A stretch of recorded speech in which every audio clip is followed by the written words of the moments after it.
사사기 3장입니다. 구약성경 364페이지 사사기 3장 12절부터 30절까지 봅니다. 제가 한 절, 여러분이 한 절 교독해서 사사기 3장 12절로 30절까지 교독합니다. 이스라엘 자손이 또 여호와의 목전에 악을 행하니라. 이스라엘 자손이 여호와의 목전에 악을 행함으로 여호와께서 모압 왕 에글론을 강성하게 하사 그들을 대적하게 하시매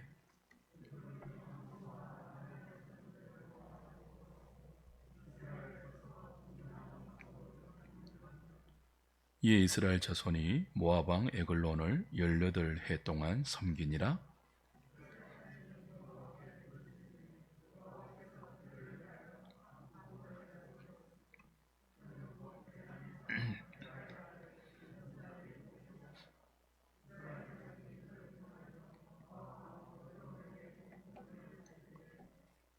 에웃이 길이가 한 규빗 되는 좌우에 날선 칼을 만들어 그의 오른쪽 허벅지 옷 속에 차고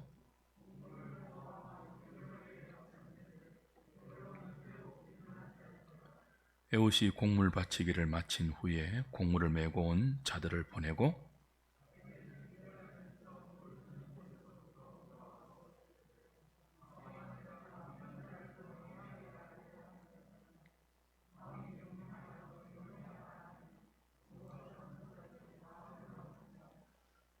에웃이 그에게로 들어가니 왕은 서늘한 다락방에 홀로 앉아있는 중이라.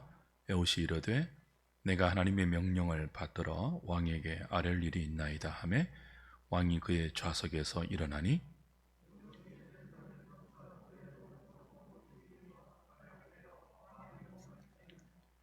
칼자루도 나를 따라 들어가서 그 끝이 등 뒤까지 나갔고 그가 칼을 그의 몸에서 빼내지 아니하였으므로 기름이 칼날에 엉겼더라.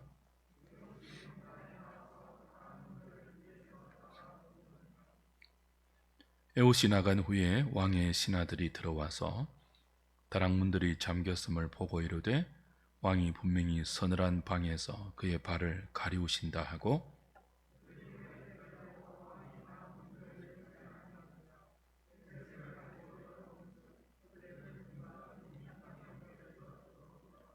그들이 기다리는 동안에 에웃이 피하여 돌 뜨는 곳을 지나 스이라로 도망하니라.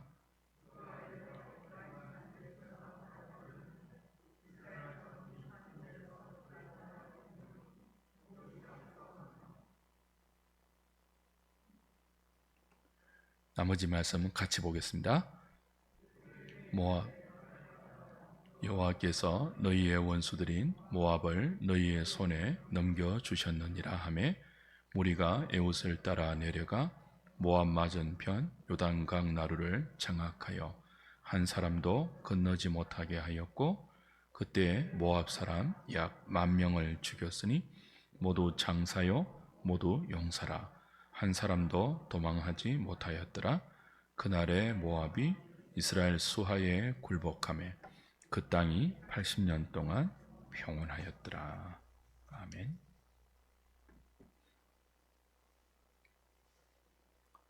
사사기에는 반복되는 일종의 영적 패턴이 있다고 했습니다. 짧게는 10몇 년, 8년부터 해서 그죠? 10몇 년, 길게는 거의 100년에 이르기까지 타락과 징계 그리고 고통 속에 부르짖는 이스라엘의 부르짖음, 그 부르짖음을 듣고 사사를 통해서 구원하는 하나님의 구원, 그리고 그 구원의 결과로 이스라엘 가운데 허락되는 평강, 그리고 평강이 끝나자 사사의 죽음과 더불어 평강이 끝나고 또다시 여호와의 목전에서 악을 행하는 일종의 반복되는 영적 루틴이 사사기 내내 보여집니다. 반복되면서 더 개선되고 나아지지 않고 더 부패하고 더 타락하는 나쁜 결과를 보이죠. 교회사를 보면 사사기의 역사와 비슷한 패턴이 역시 확인됩니다. 대략 학자들은 100년 어간을 중심으로 해서 교회가 타락과 부흥을 반복해 왔다, 그렇게 보고 있는데요. 실제로 그런 점이 많죠. 말씀을 붙들고 교회와 성도들이 진리에 따라서 순종하며 살려고 애쓰는 부흥의 시대, 그리고 그 부흥의 시대를 통해서 하나님이 허락하시는 평안, 그러나 평안해지는 기간이 길어지면서 교회가 타락하는, 세속화되는, 간절하고 절실했던 하나님을 바라던 믿음이, 그리고 이 믿음의 공동체의 모임들이 마치 친교나 사교적인 모임 정도로 전락하고, 진리를 붙드는 열망이 희미해지고 교회 공동체가 점점 세속화되는, 세상을 닮아가는 그런 쇠퇴의 시기가 부흥 이후에 반드시 찾아왔죠. 그리고 그런 교회의 타락 시기에 하나님은 그런 교회를 흔들어 깨우기 위해서 어김없이 교회 가운데 징계의 손길을 베풀었습니다. 여러 고난과 어려움을 통해서 교회는 하나님께 부르짖었고, 하나님은 그런 교회를 불쌍히 보시고 또 교회를 새롭게 하시는 영적 각성을 허락하셨죠. 교회사도 거의 사사기의 패턴을 반복해 왔습니다. 안타깝게도 교회도 사사기의 역사처럼 이런 패턴이 반복되면서 더 영적으로 예민해지고 거룩해지고 더 존귀해지는 공동체의 모습이 아니라 더 부패하고 더 타락하고 더 세상을 닮아가는 쪽으로 교회의 역사는 진행되어 왔습니다. 오늘 우리의 시대는 어디쯤일까요? 그리고 우리의 소망은 이런 우리의 현 주소에서 무엇이 우리의 참된 소망일까요? 함께 읽은 본문은 두 번째 사사인 에웃을 통해서 이스라엘을 구원하는 하나님의 구원 이야기입니다. 지금까지 이스라엘은 메소포타미아 왕 구산 리사다임의 압제 아래서 8년 동안을 고통하다가 하나님이 보내신 첫 번째 사사 온니엘의 활약으로 40년의 평강을 누렸습니다. 그리고 그런 온니엘이 죽었습니다. 오늘 12절은 그 온니엘이 죽자 말자 기다렸다는 듯이 여호와의 목전에서 다시 패역한 모습을 보이는 이스라엘을 고발합니다. 12절 다시 보세요. 이스라엘 자손이 또 여호와의 목전에 악을 행하니라. 이스라엘 자손이 여호와의 목전에 악을 행함으로 여호와께서 모압 왕 에글론을 강성하게 하사 그들을 대적하게 하시매. 여호와의 목전에 악을 행했다는 말이 두 번이나 반복되어요. 그리고 여기 12절에서 주목해야 할 단어가 하나 나오는데요. 또입니다. 또. 그렇죠? 이스라엘 자손이 또 여호와의 목전에 악을 행하였다. 이게 새삼스러운 일이 아니라는 거예요. 40년의 태평성대를 온니엘 사사가 통치하는 동안에 그들은 은혜로 누렸습니다. 또 이들이 여호와의 목전에서 악을 행했다는 표현은요, 40년의 태평성대 기간에도 사실 그들은 악을 행했다는 의미를 담고 있습니다. 그런데도 왜 태평한 40년을 누렸을까요? 첫 번째 사사 온니엘을 통해서 그들을 통치했던 하나님의 은혜죠. 이스라엘 그들 때문이 아니고 온니엘을 통해서 그들에게 은혜, 태평을 허락했던 하나님의 특별한 은총입니다. 그 은총의 도구였던 온니엘이 죽자 말자 그들은 어떻게 한다고요? 마치 기다렸다는 듯이, 때를 보고나 있었다는 듯이 여호와의 목전에서 또 악을 행해요. 다시 악을 행해요. 2번 강조합니다. 여기만이 아닙니다. 사사기 내내 반복되는 단어가 또입니다. 4장 1절도 보십시오. 4장 1절. 이제 에웃이 죽어요. 에웃이 죽으니 이스라엘 자손이 어떻게 해요? 또 여호와의 목전에 악을 행하며. 6장 1절 보세요. 6장 1절.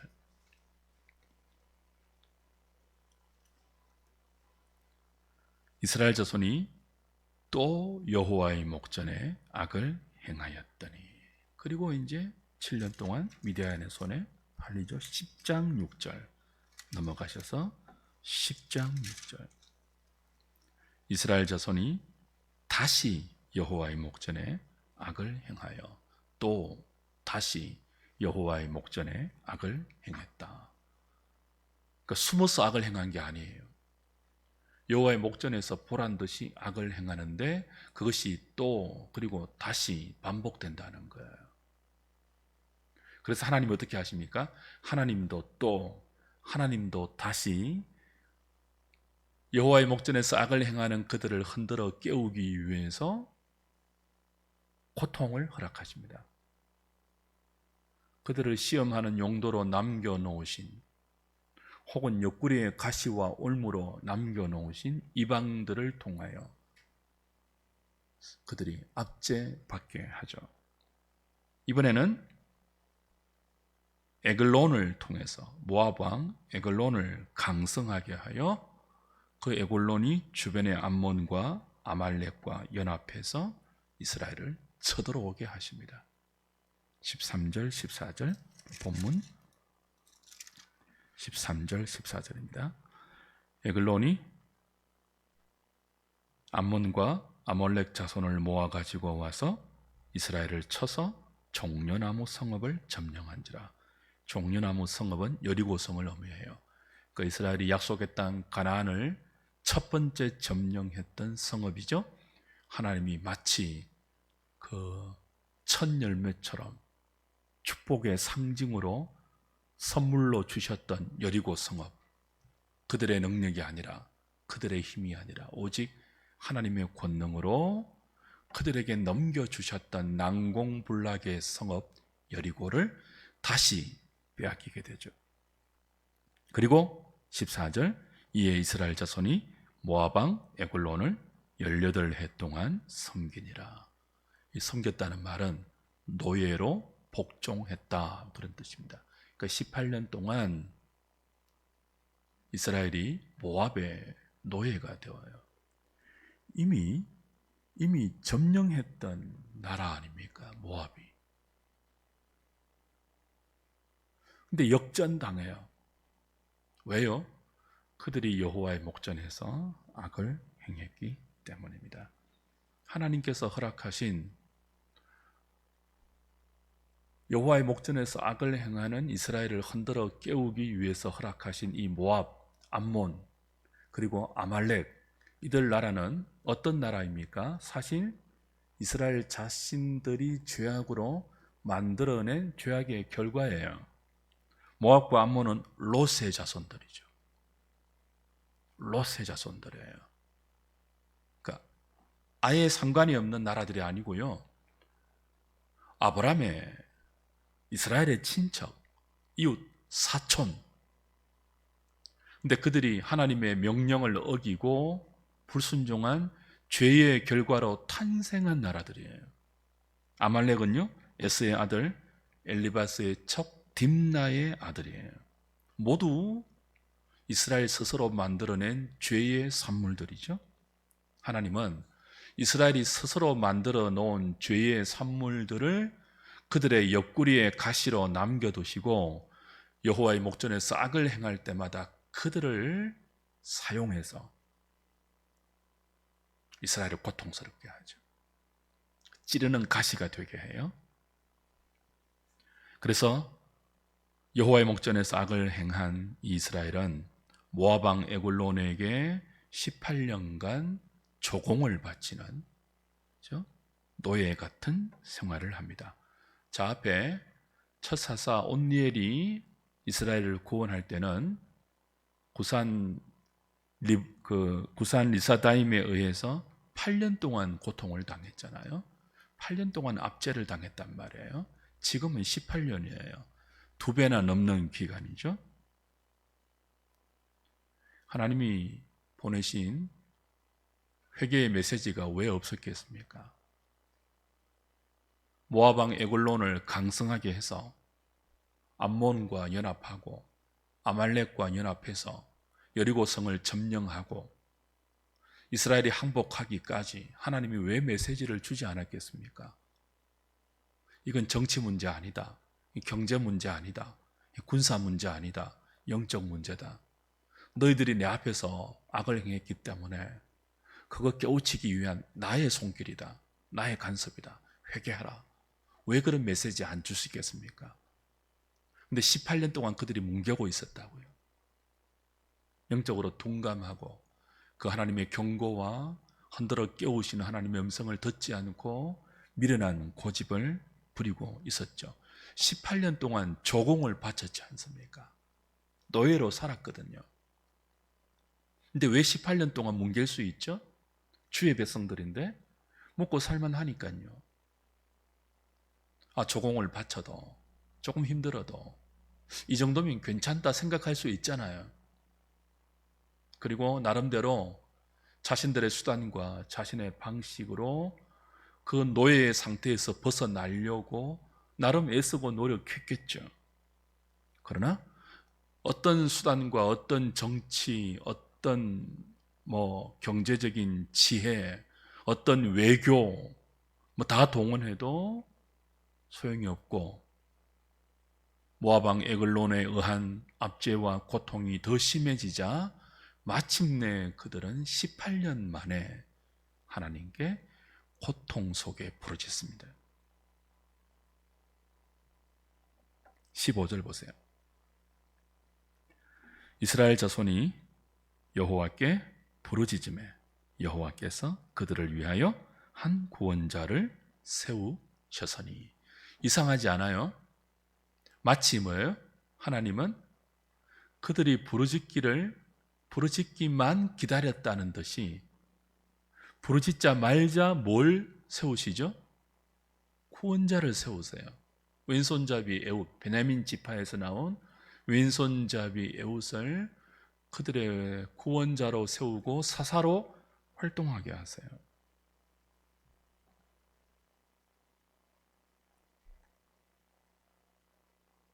하나님께서 이 순간만을 기다린 것처럼 보이지 않습니까?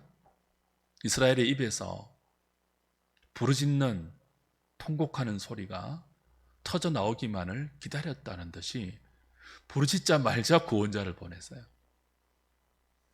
긍휼에 풍성하신 하나님이죠. 18년 동안 기다리신 하나님을 보셔야 됩니다. 여기서 18년 동안 그렇게 하나님이 세우신 구원자가 에훗이에요. 근데 이 에훗을 표현하는 설명이 재미있습니다. 다시 15절 보시면요, 그는 곧 베냐민 사람 게라의 아들 왼손잡이 에훗이라. 이스라엘 자손이 그를 통하여 모압 왕 에글론에게 공물을 바칠 때에. 그 몇 가지 에훗에 대한 정보를 알 수 있죠.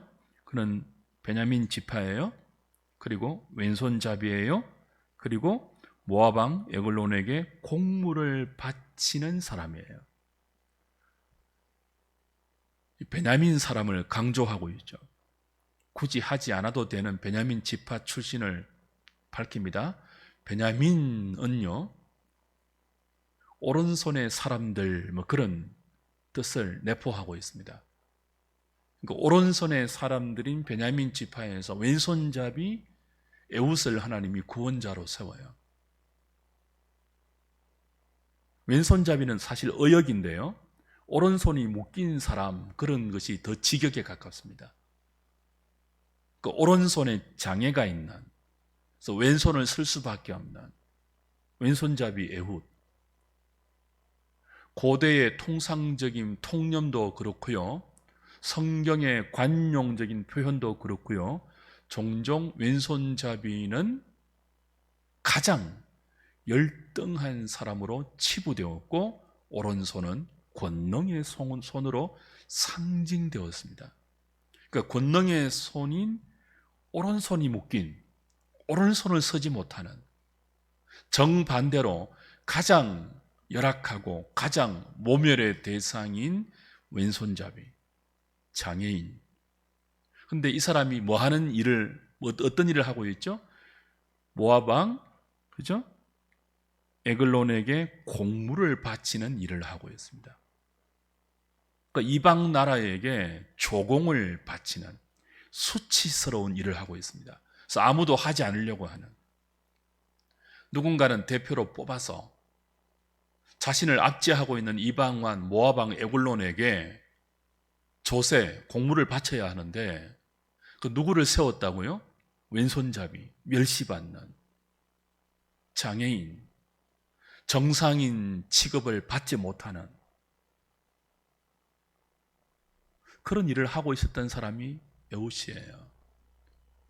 오른손 자비의 집단인 베냐민 지파에서 왼손을 쓰는, 그리고 조공 바치는 수치스러운 일을 하고 있는 그 공동체의 가장 약한 인생, 약한 존재, 무시받는 인생 에훗을 하나님은 이스라엘을 구원하는 구원자로 세우세요. 메시지 있지 않습니까? 그리고 에훗을 통해서 에글론을 죽이는데요, 그 에글론이 죽는 장면이 굉장히 상세하게 묘사되어 있습니다. 기억나실지 모르겠어요. 앞에 첫 사사 온니엘이 구산 리사다임의 손에서 이스라엘을 구원할 때는요, 자초지종 설명이 없습니다. 굉장히 간단하게 설명하고 지나갔는데, 이 두 번째 온니엘이 에글론으로부터 이스라엘을 구원하는, 에글론을 죽이는 장면은요, 아주 소상하게 기록하고 있습니다. 그는 직접 제작한 칼을 차고, 왼손잡이인데 오른쪽 허벅지에 그 칼을 찹니다. 자기가 직접 에글론을 죽이기 위해서 칼을 제작해요. 그리고 이스라엘의 대표로 모압 왕에게 바쳐야 할 조공을 바칩니다.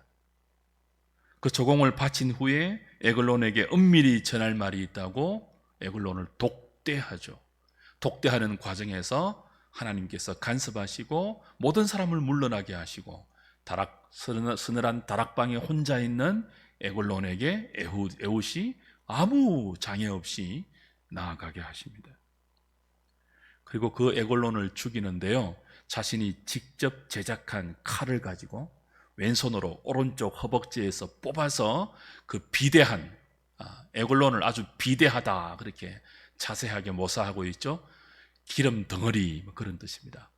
비대하다, 기름, 이런 단어는요, 이스라엘이 하나님께 드리는 희생 제사에서 기름, 지방과 똑같은 단어인데요, 더 나가면 좀 알레고리칼한 설명이 되기 때문에 이 정도로 그치고, 여하튼 비대한 비계덩어리, 기름 덩어리, 뚱뚱한, 그러나 용사인, 그러나 왕인 모압 왕 에글론을 자신이 만든 칼로 한 방에 찔러서 죽입니다.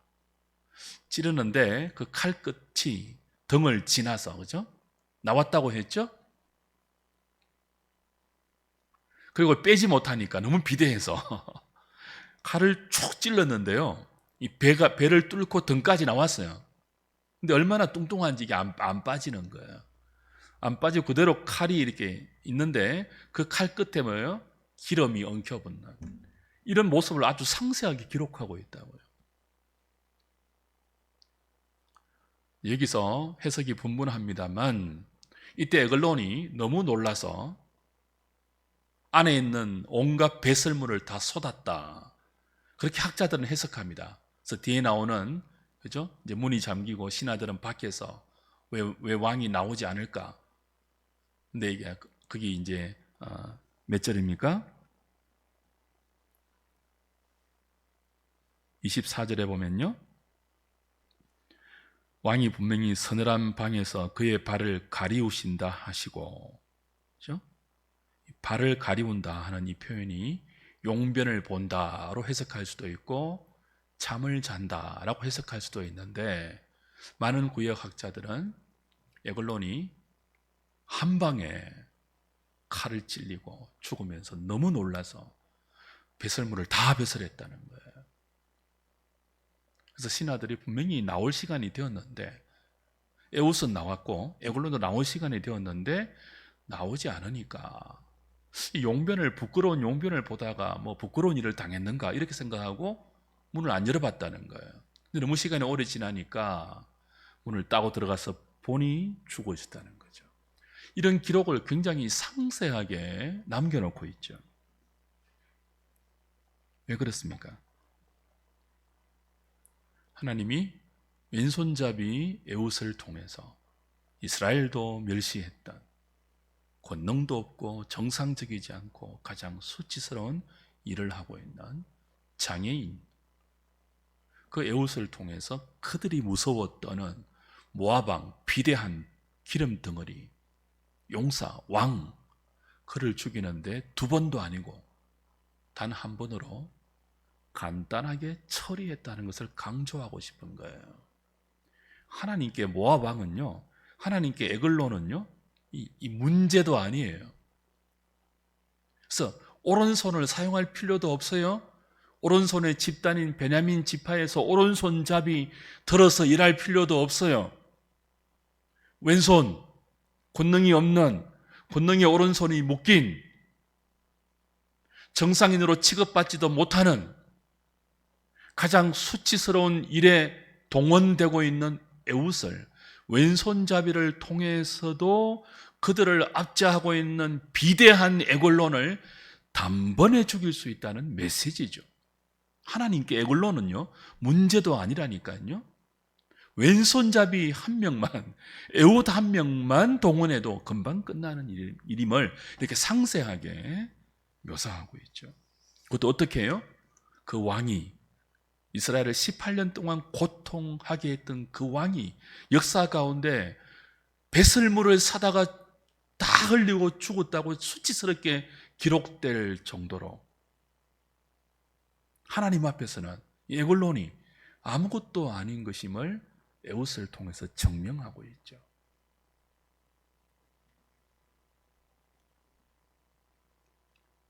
그리고 이 연약한 에웃을 통해서 나머지 이스라엘 지파를 깨우십니다.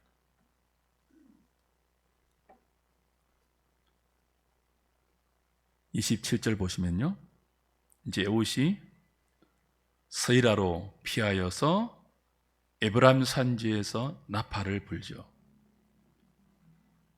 에웃이 에글론 왕을 죽이고 에브람 산지에서 전쟁을 소집하는 나팔을 부니까 이스라엘 자손이 산지에서 내려와 에웃을 따라가고 에웃이 선두했습니다. 나를 따르라. 25, 28절. 너희의 원수들인 모압을 하나님께서 너희의 손에 넘겨주셨나니라. 여러분, 에웃이 막 이러면은 사람들이 그냥 따라가겠습니까? 왼손잡이인데요. 근데 다 따라가고 있죠. 여호와의 영에 감동하심입니다. 에웃도 하나님께서 에웃을 통해서 우리가 두려워 떠는 비계 덩어리, 기름 덩어리, 폭군, 비대한, 뚱뚱한, 다른 말로는 용사예요, 용사. 우리 힘으로 싸울 수 없는 용사, 에글론 왕을 저 힘없는 에웃이 죽였다면, 하나님께서 에웃을 통해서 에글론을 죽였다면 우리도 할 수 있다는 용기를 받고 에웃의 뒤를 따랐던 거죠. 그날에 하나님은 에웃을 통해서 나팔을 불게 하시고 그 소집에 응한 이스라엘 지파들이 모압의 용사 10,000명을 죽이게 하십니다. 꿈도 꾸지 못하던 일들을 하루아침에 하나님이 이루어 내시죠. 누구라도 괜찮다는 거예요. 에웃을 통해서도 하나님은 그들을 구원할 수 있고, 그렇죠? 산에서 내려온 오합지졸한 이스라엘 백성들을 통해서도 모압의 용사 10,000명을 한 번에 죽일 수 있다는 거죠. 하나님이 함께 하시면, 성령이 함께 하시면 누구라도 하나님의 손에 붙잡혀 승리의 도구가 될 수 있다는 기록이 오늘 본문의 의도입니다. 오른손이 아니어도 좋다는 거예요. 오른손을 사용하지 못해도 좋다는 거예요. 오합지졸도 상관없다는 거예요. 가장 수치스러운 일을 해도 하나님은 사용할 수 있다는 거예요. 성령이 함께 하시면 누구라도 좋다. 나의 사사가 될 수 있다. 너희들을 구원하는 구원자의 역할을 할 수 있다.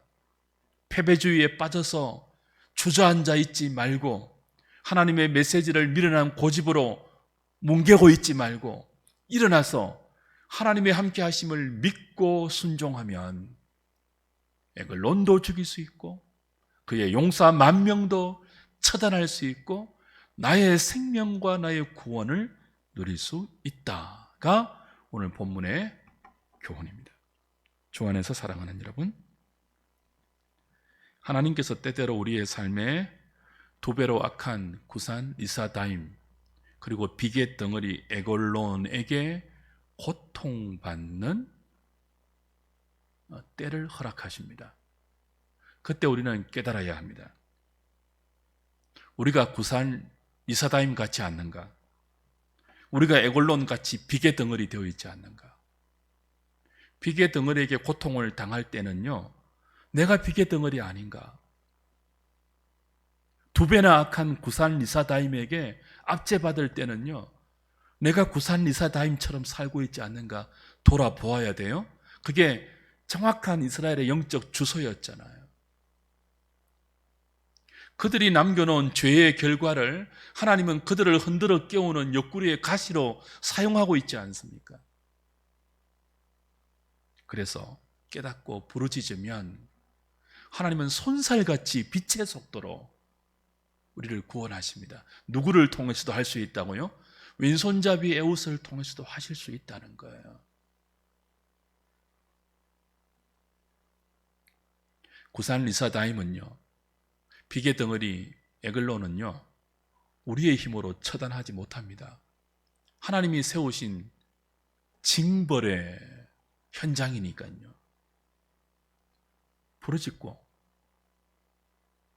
내가 무지했습니다. 밀어냈습니다. 방자했습니다. 여호와의 목전에서 그것이 무엇인지도 모르고 악을 행했습니다. 그 결과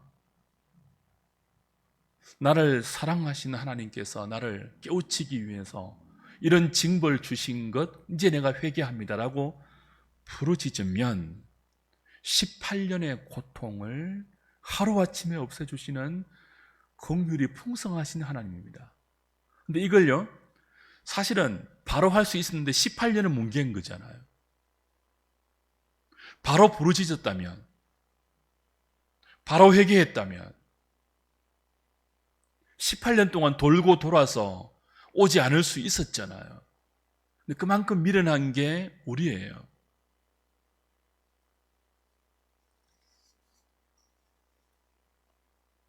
하나님께 부르짖으면 하나님이 개입하시는데 너무 쉽고 너무 간단하게 문제가 해결된다는 거죠.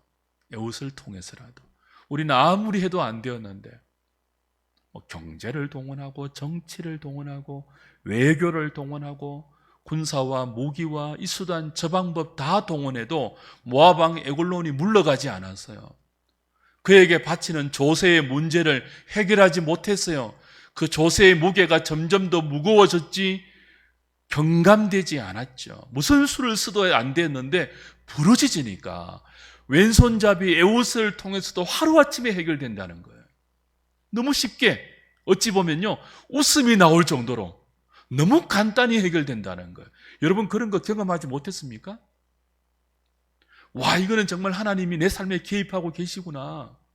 내가 아무리 애쓰고 몸부림치고 내가 밤잠을 자지 못하고 고민해도 해결되지 않고 점점 더 실타래가 얽혀가는 그런 상황인데, 어느 날 뭐예요? 너무 쉽게, 너무 간단하게, 너무 그냥 어이없게 처리가 될 때 하나님의 개입하심으로 말이에요. 그게 에웃을 통한 이스라엘의 구원이에요. 왼손잡이를 통한 하나님의 구원. 오른손잡이 천면 동원해도 안 되는 것. 하나님이 왼손잡이 하나, 가장 수치스러운 일을 하고 있는 이 에웃 들어서 사용하니까 비계드물이 금방 해결된다는 거예요. 어떻게 해요? 똥을 사면서 수치를 당하게 만드는.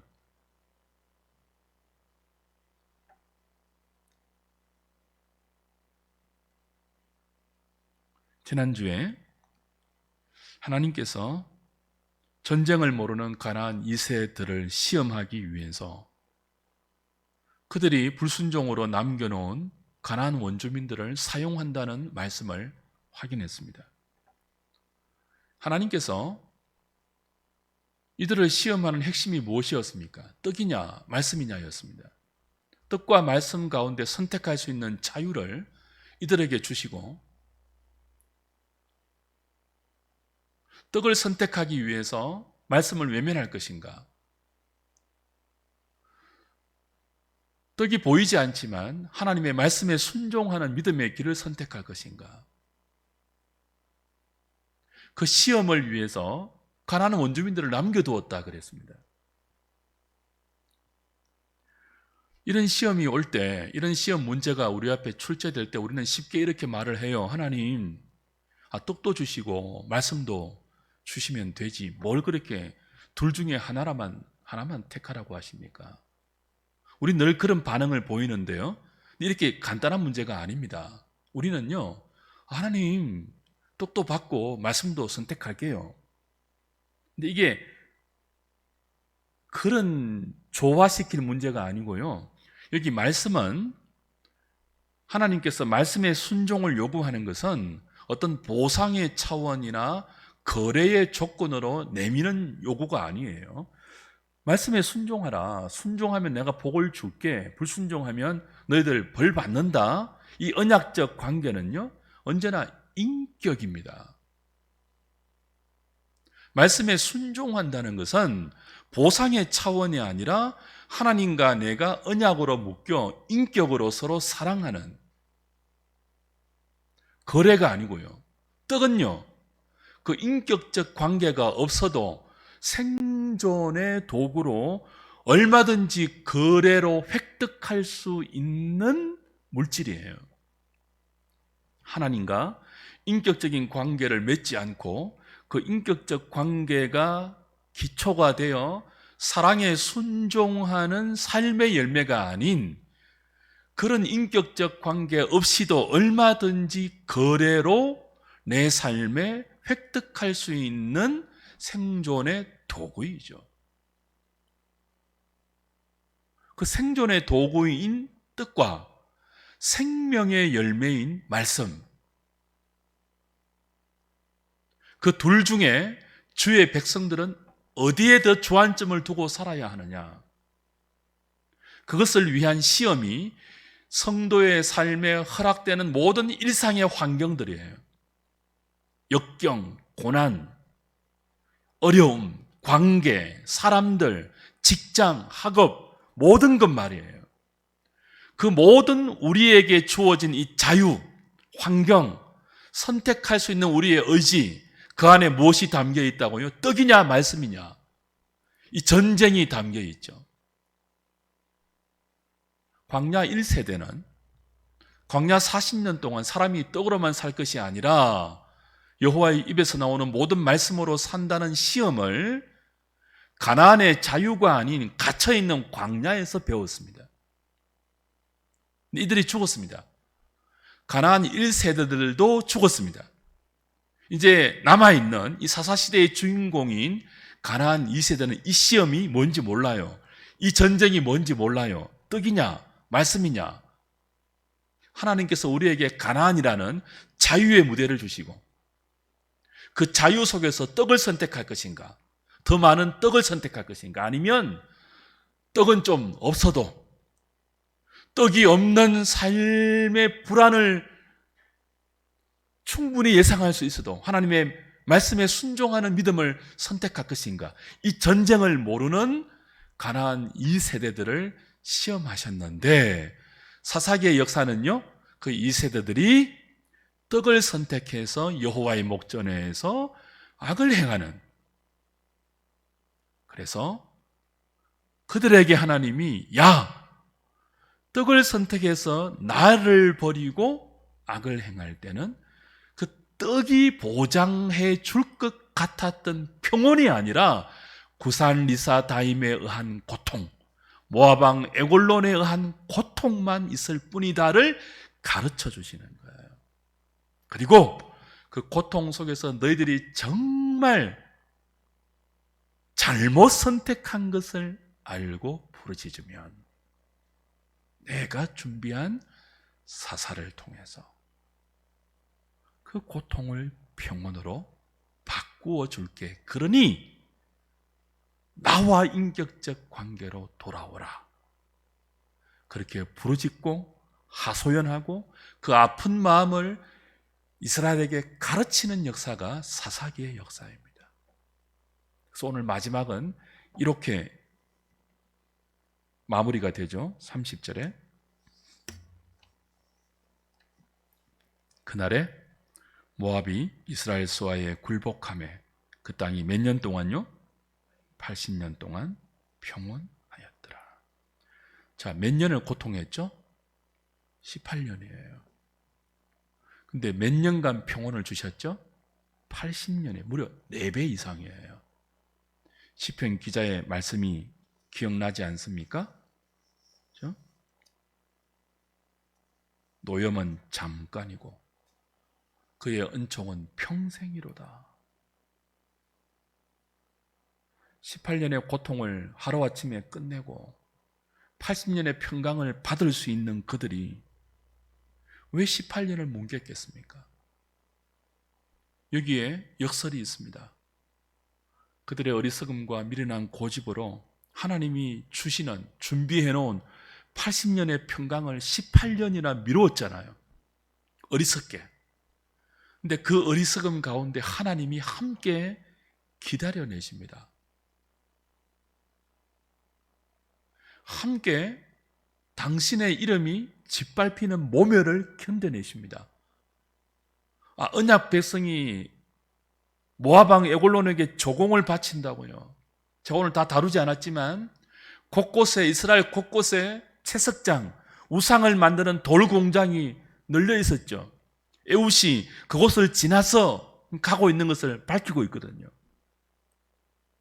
그 18년 동안 하나님께서 당신의 땅이 우상 천지로 도배되는 것을 견뎌내신다고요.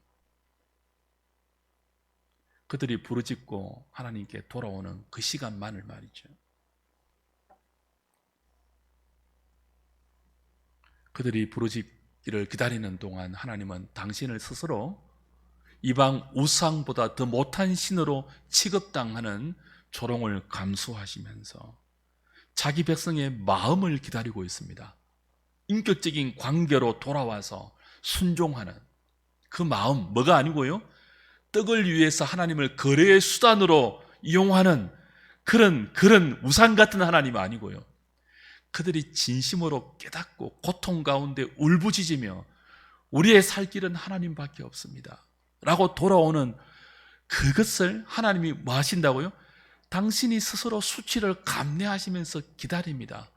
사사기 내내 가면 갈수록 그 기간이 더 길어지고 자기 백성들의 패역이 더 깊어지는 그 수치를 스스로 감내하시면서 자기 백성이 하나님밖에 없어요 라고 돌아오기를 기다리고 있는 그 하나님의 하소연, 아픔, 그것을 우리는 사사기 내내 읽어내셔야 합니다. 그리고 돌아오니까요, 80년을 평온케 하시잖아요. 80년을. 그 은총의 하나님, 그 긍휼의 하나님이 오늘도 우리에게 사사기를 통해서 이렇게 말씀하고 있어요. 미련하게 18년 동안 왜 그렇게 고통하는 삶을 고집하고 있니? 나 지금 80년의 평온을 준비하고 왼손잡이의 옷을 준비시켜 놓고 있는데 왜 내게 인격적으로 돌아오지 않고 나를 우상처럼 취급하며 내 목전에서 악을 행하니? 주 안에 사랑하는 여러분, 혹시 부산 리사다임 비계 덩어리, 내 힘으로 처리하지 못하는 비대한 에글론이 우리의 삶에 고통을 주는 그런 오늘은 없습니까? 부르짖어 하나님께 돌아가십시오. 여러분의 어떤 약점을 통해서라도, 여러분의 가장 보잘것없는 그 모습을 통해서라도 하나님은 80년의 태평성대를 만들 수 있습니다. 오늘 저녁에 하나님, 알겠습니다. 우리가 미련하지만 이 미련한 우리에게 당신의 생명을 선물로 주시기 위해서 기다리고 또 기다리고 우리의 마음을 받아내시기 위해서 그렇게 하소연하시면서 다가오시는 그 하나님을 내가 끌어안고 나도 맞이하고 부르짖으며 하나님께 나아가겠습니다. 반응할 수 있는, 그래서 그 하나님 주시는 의와 희락과 평강을 우리의 분깃으로 80년, 아니 더 오랜 세월 동안 우리 공동체가 하나님의 허락 가운데 부흥을 맛보는, 그걸 위해서 기도하는 이 저녁이 되면 좋겠습니다. 찬송하고 기도하겠습니다.